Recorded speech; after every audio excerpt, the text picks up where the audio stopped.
Hello my dear student, स्वागत है आपका आपके अपने यूट्यूब चैनल माइंड मेकर गुरुजी में। हम लोग संज्ञा की बात करें, यानी शब्द में क्या था, विकारी या विकारी। तो विकारी के जो भेद होते हैं उसमें संज्ञा है, तो संज्ञा की हम बात कर रहे हैं। पहले भेद की, विकारी के, तो संज्ञा के भेद। अब मैंने संज्ञा बता दिया कि आप कैसे पहचान करेंगे, ठीक है। अब ट्रिक पर भी ले जाएंगे भी संज्ञा के। पहले हम भेद देखते हैं कि संज्ञा के भेद कितने होते हैं। संज्ञा के कुल 5 भेद होते हैं, ठीक है। कौन कौन से होते हैं देख लेते हैं। ये देखिए संज्ञा के भेद मैंने लिखा हुआ है, और संज्ञा के कुल 5 भेद होते हैं। तो कौन से? व्यक्तिवाचक संज्ञा, दूसरा हमारा जातिवाचक संज्ञा, तीसरा है भाववाचक संज्ञा, और चौथा कौन सा है? द्रव्यवाचक संज्ञा, और पांचवा कौन सा? समूहवाचक संज्ञा। ये तो हो गई भेद की बात। लेकिन अगर आपसे एग्जाम में पूछता है कि मूलतः संज्ञा के कितने भेद होते हैं, मूल या मूलतः, अगर एग्जाम में उसमें लगा हुआ है तो आपके 3 भेद होते हैं संज्ञा के, ठीक है। वो जो द्रव्यवाचक संज्ञा, समूहवाचक संज्ञा, वो नहीं होते। कौन कौन से हमारे 3 होते हैं? तो व्यक्तिवाचक संज्ञा, जातिवाचक संज्ञा, भाववाचक संज्ञा। मूल रूप से संज्ञा के सिर्फ 3 भेद होते हैं, और वो जो 2 भेद हैं हमारे द्रव्यवाचक और समूहवाचक संज्ञा, वो हमारे जातिवाचक संज्ञा के भेद हैं। किसके भेद हैं? यानी जातिवाचक संज्ञा के भेद हैं। कौन कौन से? ये द्रव्यवाचक संज्ञा और समूहवाचक संज्ञा जातिवाचक के हैं। अगर एग्जाम में पूछता है कि संज्ञा के कुल कितने भेद हैं, तो आप 5 लिखते हैं।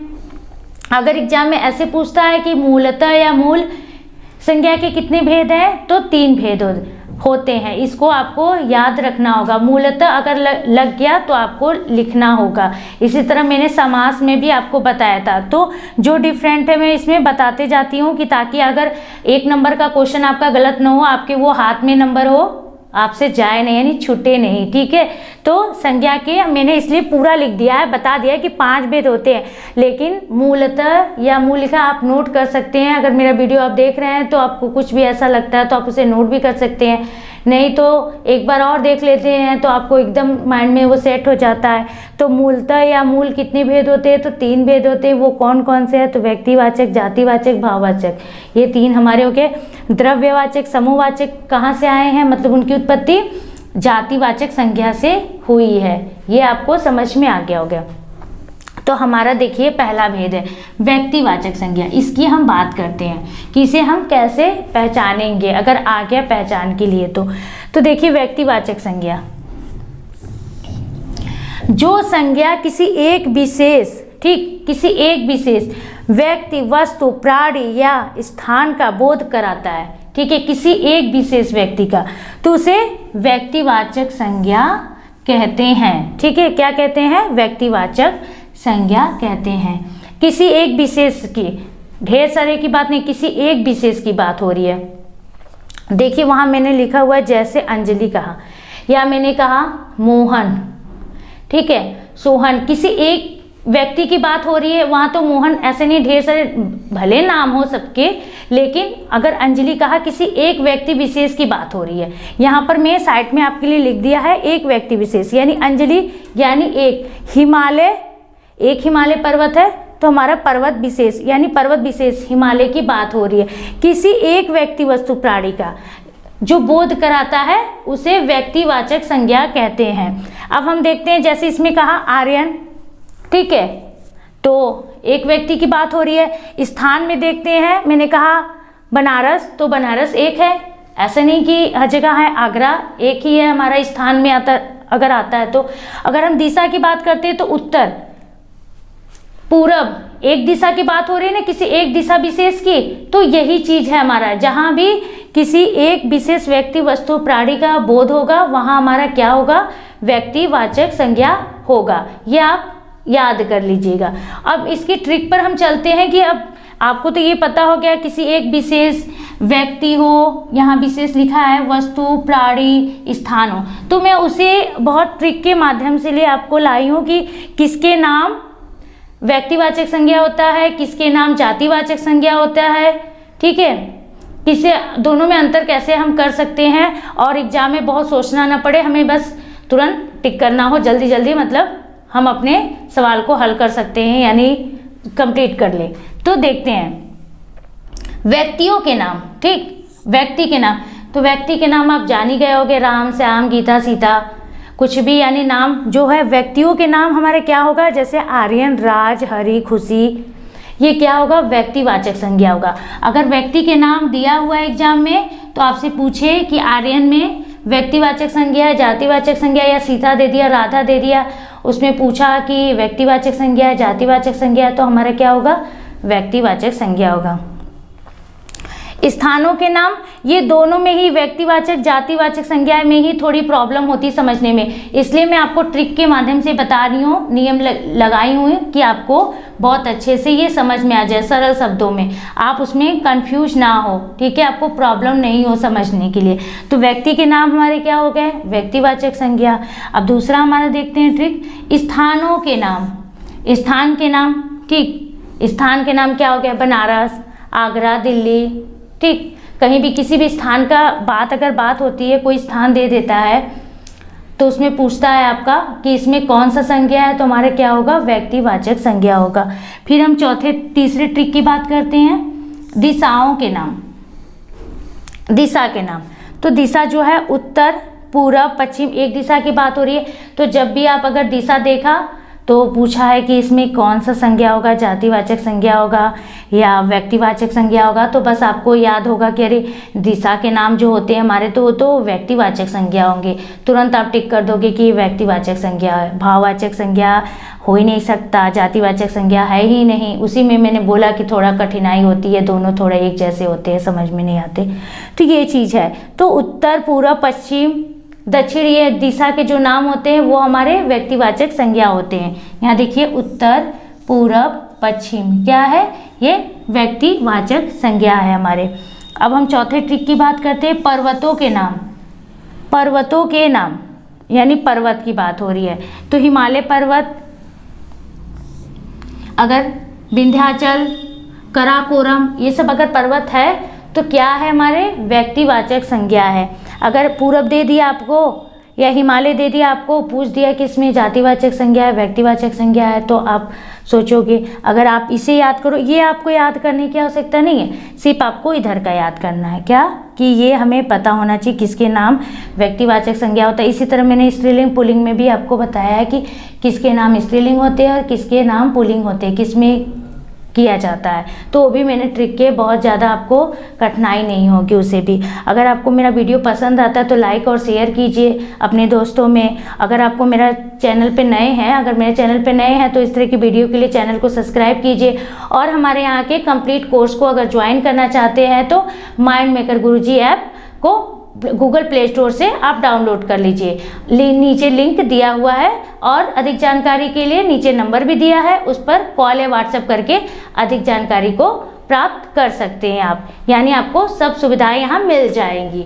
बहुत ही सभी क्लास चलती है, नवोदय विद्यालय हो गया, BHU, CHS, सैनिक स्कूल, सभी की क्लासेस है हमारे यहाँ, अगर आप ज्वाइन करते हो तो सब आपको कंप्लीट कोर्स मिल जाएंगे। तो इसी ट्रिक की तरह, ठीक है, जो बहुत ही सरल तरीके से आपको मिल जाएंगे। तो अब देखिए हमारा पांचवा है क्या, पुस्तकों के नाम। पुस्तक के नाम क्या है हमारा, व्यक्तिवाचक संज्ञा। देखिए रामचरितमानस, गीता, कुरान, रामायण, महाभारत जो हमारे पुस्तक हुए वो क्या है, व्यक्तिवाचक संज्ञा। अगर आपको गीता दे दिया, ठीक है, गीता दे दिया, पूछा कि इसमें कौन सा संज्ञा है, यानी व्यक्तिवाचक संज्ञा है, जातिवाचक संज्ञा है, भाववाचक है, समूहवाचक है, तो समूहवाचक तो आप छांट लोगे, भाववाचक को भी आप छांट लोगे कि भाववाचक तो हो नहीं सकता, लेकिन बच्चा व्यक्ति और जाति, तो उसमें थोड़ा आपको कठिनाई होगी। तो लेकिन हमारा क्या बना गीता, ये व्यक्तिवाचक संज्ञा बना। क्या नाम है, क्योंकि पुस्तकों के नाम है, तो जहाँ पुस्तक के नाम हुए वो क्या बने, व्यक्तिवाचक संज्ञा। कितना सरल है ना संज्ञा। अभी तक आपको संज्ञा ऐसा इतने सरल तरीके से यानी नहीं पढ़ा होगा आपने। सातवां देखिए यानी छठा, त्योहारों के नाम। त्योहारों के नाम हमारे क्या है, वो भी व्यक्तिवाचक संज्ञा। त्योहार में देखिए होली, दिवाली, विजयादशमी, रक्षाबंधन, जो भी हमारे सारे त्यौहार अगर आते हैं उसमें पूछता है तो वो व्यक्तिवाचक संज्ञा हुए।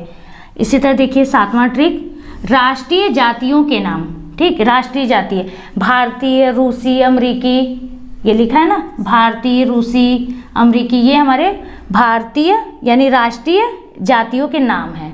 तो ये अगर पूछ दिया भारतीय में व्यक्तिवाचक संज्ञा जाति, तो आप क्या लिखोगे? जातिवाचक संज्ञा। 8वां ट्रिक की बात करते हैं, समुद्रों के नाम। काला सागर, अगर समुद्र की यह बात होती है तो वो हमारा व्यक्तिवाचक संज्ञा होता है। काला सागर, भूमध्य सागर, हिंद महासागर क्या है? हमारा समुद्र के नाम है, तो ये हमारे व्यक्तिवाचक संज्ञा होते हैं। और 9वें ट्रिक की बात करते हैं, नदियों के नाम।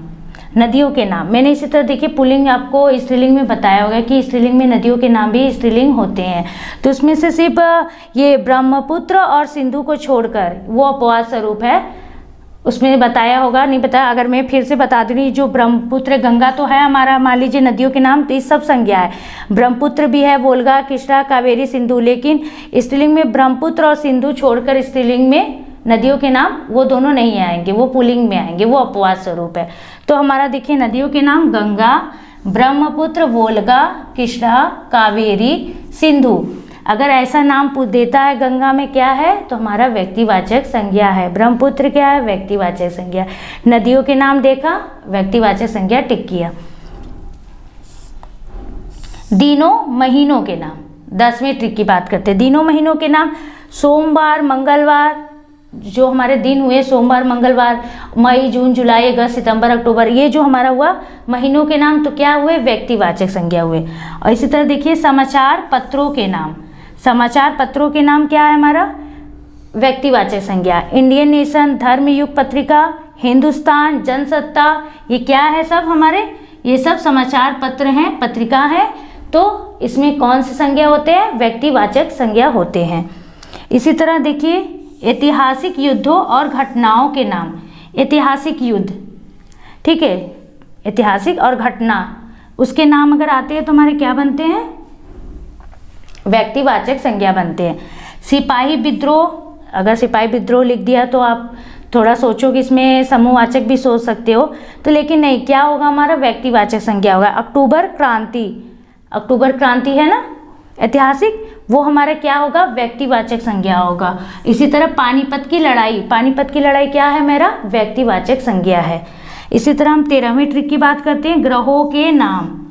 ग्रहों के नाम, अगर ग्रह आ जाता है सूर्य, चंद्रमा, पृथ्वी, बुध, तो क्या बनते हुए? व्यक्तिवाचक संज्ञा है। यानी सूर्य क्या हमारा? व्यक्तिवाचक संज्ञा, चंद्रमा हमारा व्यक्तिवाचक, पृथ्वी हमारा व्यक्तिवाचक, बुध भी हमारा व्यक्तिवाचक संज्ञा।